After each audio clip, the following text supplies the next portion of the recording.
My name is Chris, and today we're going to open a very limited edition record. Welcome to the Vinyl Attack.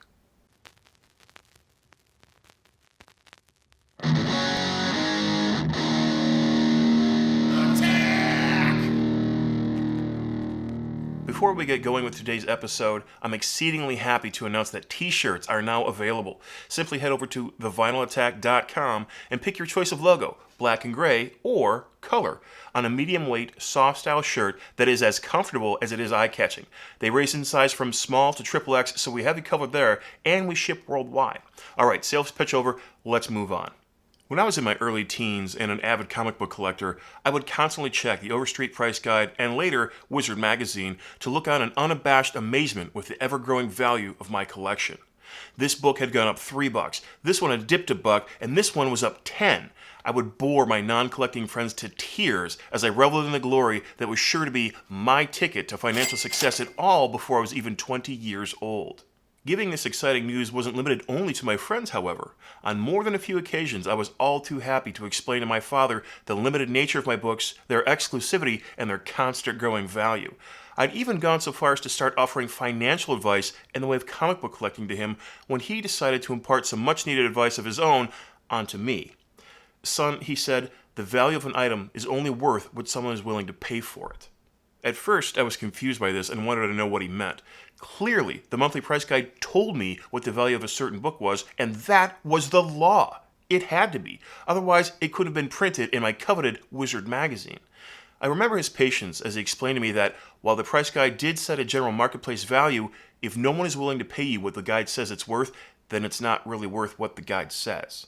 My heart sank. I was devastated. How could he be so cruel as to ruin the joy and dreams of a kid who was on the precipice of a comic book empire? I was no fool, though, and I knew what I'd paid for the books on the newsstand, and I knew what the comic shops were asking now, so clearly I had to be correct. I had to be because I'd seen it with my own eyes. I finally had one over on the old man. Then one day, I tried to sell one of my prized books to make some money to invest in a new title that was coming out soon and was sure to be not only a hit, but a financial success as well. I took my mint copy in its crystal clear bag supported by the white cardboard backer and went to my local comic shop to make a deal. When the owner offered me less than half of what the book was worth, though, I was furious. Had he not been reading the very same Wizard magazine he sold to me each month? Was he completely unaware that the value of this book was $30 and not $12? I'll show him, I thought. The Comic-Con was coming up next month, and I would take my cherished possession there to be sold to a real dealer, not some washed-up old man at a local store who clearly had no idea what he was doing or, moreover, who he was dealing with. You can probably guess that more of the same happened at the show, and you'd be right. I marched diligently from dealer to dealer, showing my wares and offering the exclusive opportunity to own this now very hard-to-find book. A surefire investment for all of them to be had at a very reasonable asking price that was clearly listed in the monthly price guide. In the end, I came out with $18, a bruised ego, and a very harsh lesson in that I had the business acumen of a cane toad. My father was right all along. The damn book was only worth what the dealer was willing to pay me for, and this was a lesson I would never forget. Flash forward to today, and this bit of advice has never been more appropriate as it is with the record collecting aftermarket.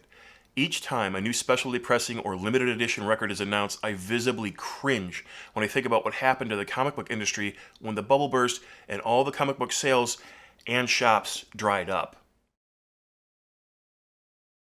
Our hobby doesn't seem to be in immediate danger, but I don't think the record labels are doing themselves any favors when they put out top-of-the-line pressings with as much fanfare as possible, only to limit the amount of records available to some derisory low number. Enter Kraft Recordings. Kraft was founded in 2017 just as the fever for record collecting was really starting to gain a full head of steam in its recent renaissance. It is the reissue branch of Concord Music Group, and while not necessarily a bad label by any means, Kraft is currently in the crosshairs of jazz enthusiasts everywhere. Why? Because of this. This is the Kraft one-step pressing of Yusuf Lateef's Eastern Sounds. It is the second release of their latest addition to the world of high-end record pressings, and many in the hobby are claiming that Kraft are short-selling these titles on purpose.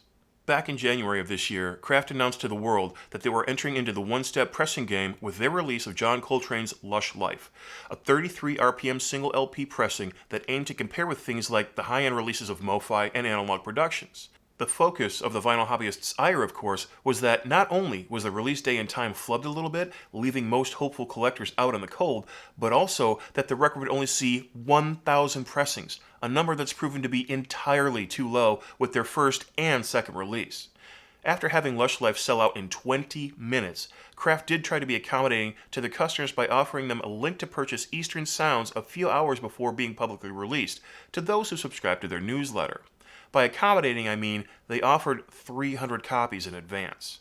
Now, there are mixed feelings on this early bird link and its intentions, but I'll go out on a limb and say I think Kraft had their heart in the right place, even if they were purposefully or irresponsibly unaware of how inane it was to offer another 1,000 pressing run after Lush Life sold out so quickly.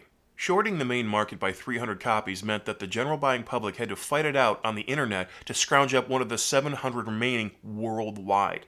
This time, however, the record wouldn't sell out in 20 minutes. No, my friends, this time it would sell out in under 3. I was fortunate enough to get the right click at the right time to acquire this coveted piece, but after I paid for it, I went to see how the market was going for the rest of the record collecting world. As I clicked back to the Kraft store to check the availability, it was already gone. That fast.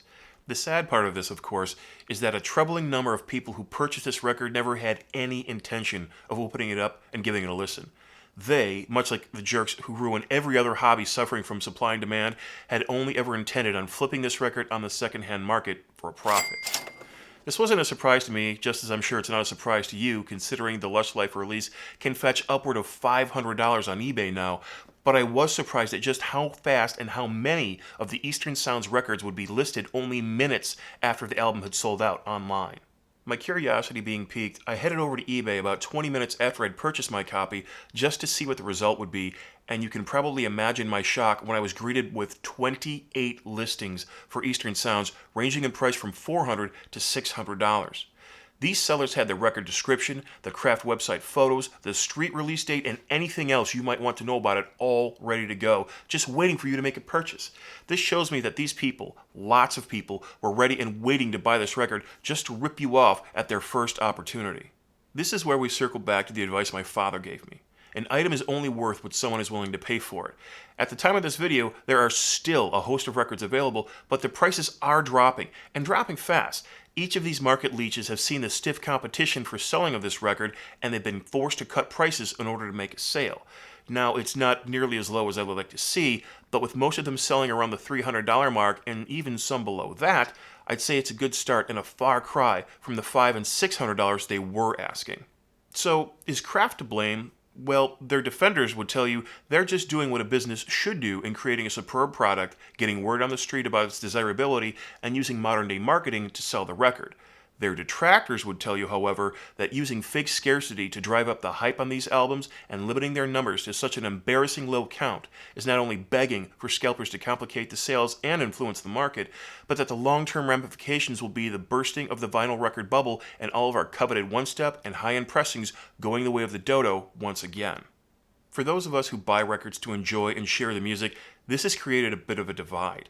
While it's easy enough to say that just don't buy records from the secondhand market and pay those prices, there are those of us who covet high-quality sound so much that we simply don't have another choice when the production level is so low. So what can be done?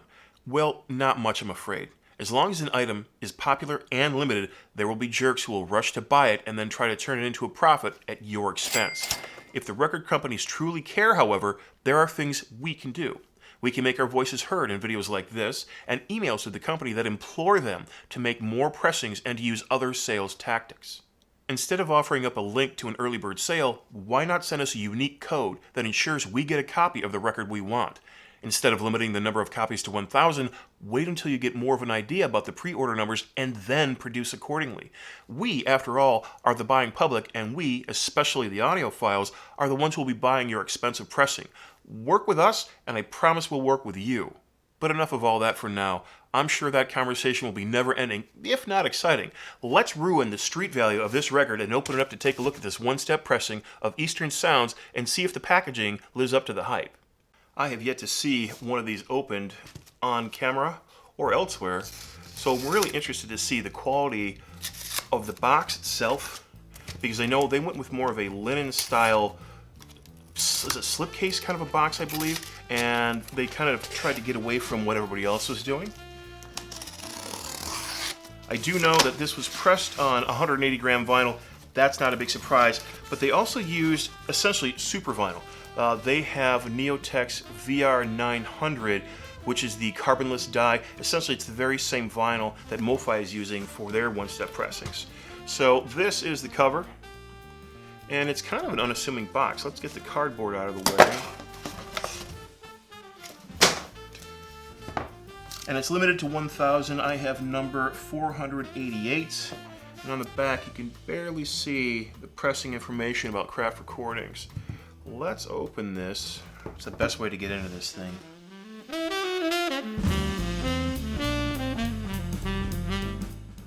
You'd think I've never opened a record before.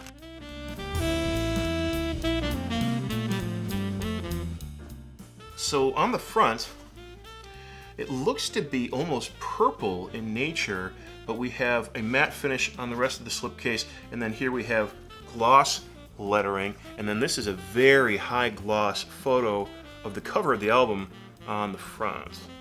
On the side, more of the same.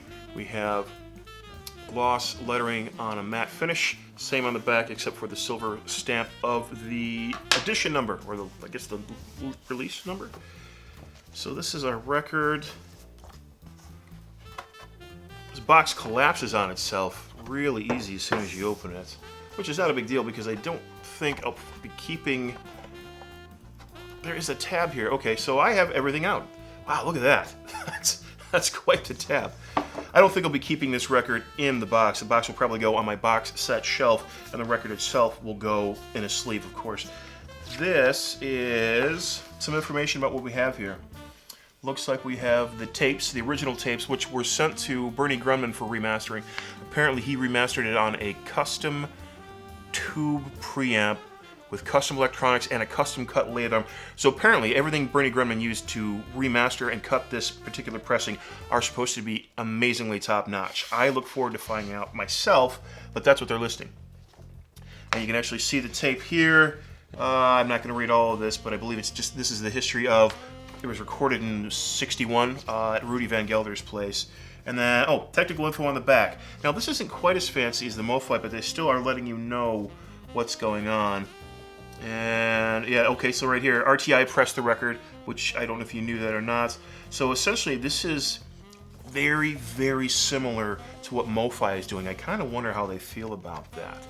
Now this is a tip-on jacket, and then we have our track listing. This is the original release that they put on the record, and let's take a look inside. So this is all you get. Now the price of this is $100, or was $100. I don't know. I mean, finding it now, you might be able to get it for $250 or $300. But for $125, it's only $25 more. I would say that at least MoFi is putting in a little bit more production. You're getting two 45s instead of 133. You're also getting nicer stuff on the inside, the gold foil information sheet that explains what a one-step process is. But I mean, in the end, what we're really truly after is the sound of the record, so that's what counts. We've got our Craft sleeve. Let's not drop it. And yeah, clear as day. I see some, this isn't scuffing. I don't know what that is. It might just be some sort of swirl that happens in the pressing. The edges of it feel really smooth. It looks straight. It looks like there might be a slight cup on one side. I think it cups just a touch. Now, it's not a whole lot, but on my record player that can be a problem because my platter is made of Delrin. So when I put down a record that has a slight cup, whenever I'm trying to dust the record before play, if I'm not exceedingly careful and go extremely light, the record will stop and it will spin right here on the label because the Delrin is so slick compared to the label itself. So, but it looks good. I like the green on the label. It looks like they've done a really good job of just recreating what was done in 1961. All in all, it looks like a nice pressing. I am very much looking forward to getting this in my ultrasonic, giving it a clean, and giving it a listen, and I'll be doing that immediately following this. Well, actually, no, I won't, because I have to edit this and get it ready for you. But as soon as I can this evening, I'll be cleaning that and giving it a listen, and I will have a review on this soon. Now, I don't have another copy of Eastern Sounds, so I might go dig one up for you to see what you guys think, or to see what I think, to relate to you guys about the comparisons of a regular pressing versus the one step that Craft is doing, and to see whether or not it's worth $100 if you can even get them when they're coming out. So what do you think about the scarcely limited pressing number tactic? Will you buy any of these records on the secondhand market, or will you skip them if you can't get them at the release day price? Do you think Craft will learn from this latest batch of records and offer more next time, or is this a sales tactic that's here to stay? Let us all know in the comments section below. And if you're positioned to help the channel grow, please consider joining our other fantastic patrons over at our Patreon page and making a pledge. I truly appreciate your support, whether on Patreon, buying stickers, and now t-shirts online, or just hitting like and subscribe right here on YouTube. Thank you all so very much, and I look forward to next time.